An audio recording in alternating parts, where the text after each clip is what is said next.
because I've been on cloud 9 for the last several days. It was 45 years ago I got my PhD here in Madison.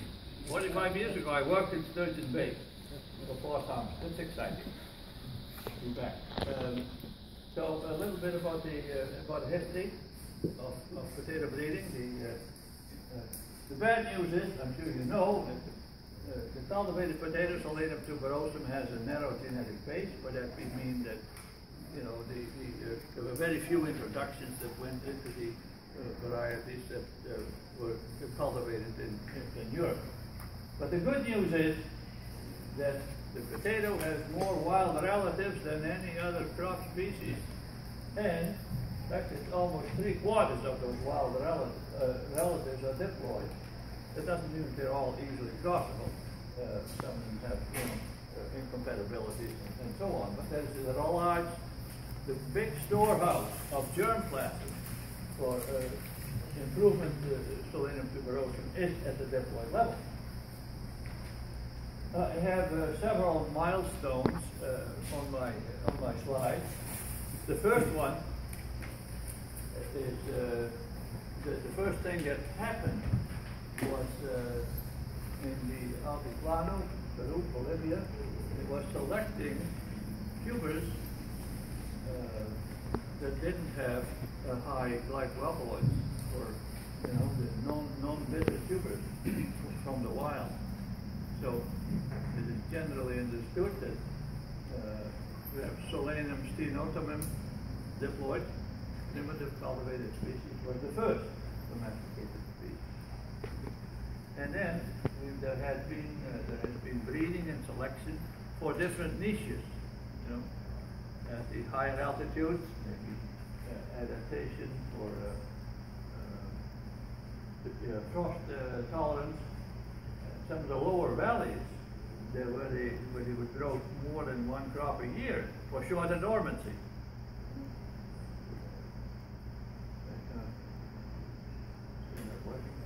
Oh, I guess I'll put my point to it. Primitive cultivated diploids come in all shapes and sizes. I'm sure you're familiar with that. Simmons has, in a very broad, you know, painting with a broad brush, shown where the germplasm came from. The cultivated material, you know, we consider this is around Lake Titicaca, where the potato is considered to have been domesticated, the center of diversity. And then here is the area where South American diploids that are related to the cultivar, and the wild species, elsewhere. So again, Simmons, the evolution of modern cultivars, starting with the diploid species, as I mentioned, the selection for alkaloid free or low alkaloid tubers, then was, you know, common Korea, eventually giving rise by 2N gametes to group Ategina.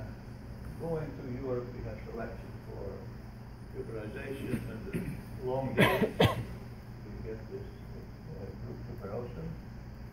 At the same time, you know, diploid species have given rise to polyploids, and you have an introgression from these various species into modern cultivars. That's in a very broad sense, but this is where we're talking about diploids now, so this is where the original diploids fit into the scheme of things of Solanum tuberosum.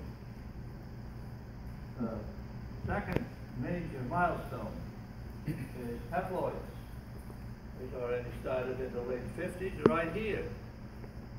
The Hovis and Pellicle. I think the first haploid was the USW1, haploid from Qatar. It was male fertile. So when you cross those as males with Stenotomum Faria, you got hybrids. vigorous hybrids. If you cross them the other way around, you often get male sterility because some of the workers in Doberman and others, the genes, when they put them into tuberosum cytoplasm, you get cytoplasmic male sterility. But the biggest, the major contribution of the haploids is that they contributed adaptation to tuberization in the long days. And as well as improved tuber type and so on. So even as the wild species, so the hybrids, the Stan Palapan used to call the DH diploid species, haploid hybrid, would have much better, would be much better than. Another major milestone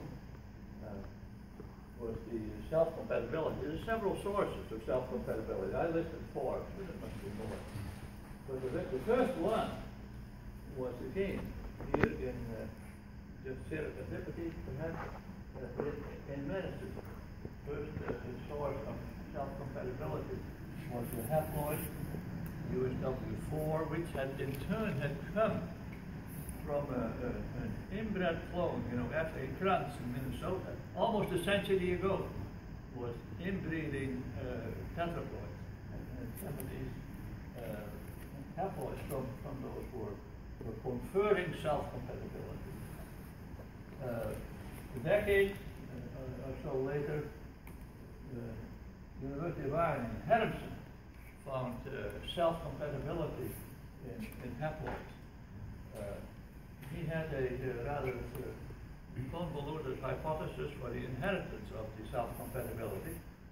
He had postulated 2 genes, one of which the S locus on chromosome 1 and another one on chromosome 12,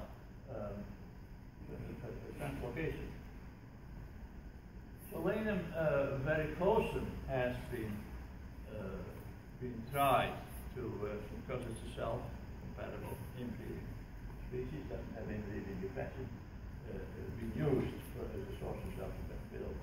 And then, lately we've seen the tremendous progress that's been made with Jacobensis that was pioneered with Osaka and Henneman.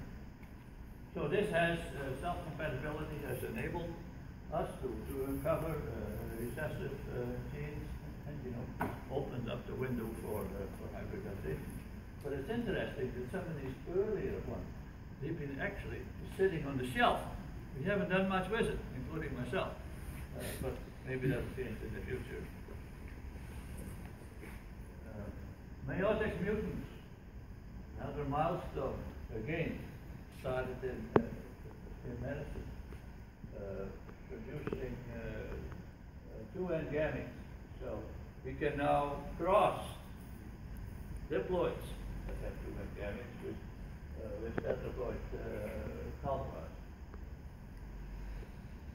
It's very easy to screen. You put pollen on the slide. The larger pollen grains will be 2N and the smaller ones 10. So if you see that type of thing, then you know that particular clone produces both kinds of gametes.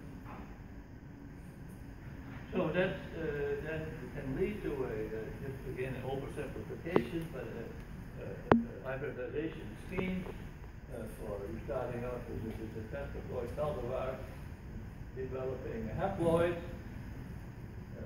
using the haploid as a male parent, say that presumably, let's say Solanum stenotypum doesn't have to be. You're getting a diploid hybrid, heterozygous, selecting for various horticultural traits, including 2N gametes, crossing it with another cultivar, and then you have a highly heterozygous, more heterozygous tetraploid cultivar. Yes, diploids, this is not so much breeding, but here we're talking about the utilization of diploids in things. In Germany, there was for the longest time, as the was almost like a bandwagon. The idea of taking one diploid and another one, and fusing and having a tetraploid counterpart. The leader of that was Wenzel. I guess the German government must have poured all the money into it.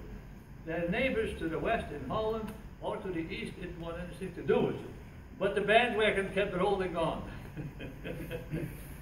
I think more promising is the approach that by Helmerson, Rick Novi, you were involved in that, and I think still are.